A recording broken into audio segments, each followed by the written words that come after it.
আজকে বিকালবেলা এক জায়গায় বের হয়েছিলাম। বের হয়ে যাওয়ার পরে ওই জায়গায় দেখি যে খেলা চলতেছে। তাই গেলাম, যাই ভালোই হয়েছে, তো এই জায়গায় একটু খেলাধুলা দেখি, সময়টা পার হয়ে যাবো না। তারপরে ওই জায়গায় যাই একটু গেলাম, বসলাম। তারপরে দেখি ওরা খেলার চেয়ে ঝগড়াঝাটি করে বেশি, আমাকে বাঙালির মতো। তো খেলাধুলা তুই খালি এলো, দুই 2 মিনিট খেলে আর 3 মিনিট ঝগড়াঝাটি করে।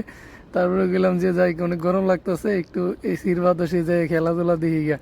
আর ঢুকে গেলাম গায়ে খেলার এই জায়গায়, বড় মলের ভিতরে। মানে যে দেখলাম যে অনেক খেলাধুলা হইতেছে, যাই ঠান্ডা ঠান্ডা একটুখানি টুকাটুকি করলাম, কিন্তু ভিডিও করার মতো কেউ ছিল না, তাই আপনাদের দেখাইতে পারলাম না। তারপরে এনে কিছুক্ষণ টুকাটাকি করার পরে কই আর একটু বাতাস টাতাস খাই। যতটুকু খেলছি তার চেয়ে একটু বেশি দেখছি, কারণ বহুত টাকা পয়সার ব্যাপার, এত টাকা পয়সা করা যাবে না, যে কারণে বুদ্ধিমানের মতো দুইটু খেললে বেশি মানুষের খেলাটা দেখে উপভোগ করলাম। তারপরে বের হয়ে গেলাম। যাওয়ার পরে দেখি পাশেই আপনার সিনেমা হল। দেখেন সৌদিয়ানরা বাচ্চা কাচ্চা সব নিয়ে আয় পড়ছে সিনেমা দেখার লিগে।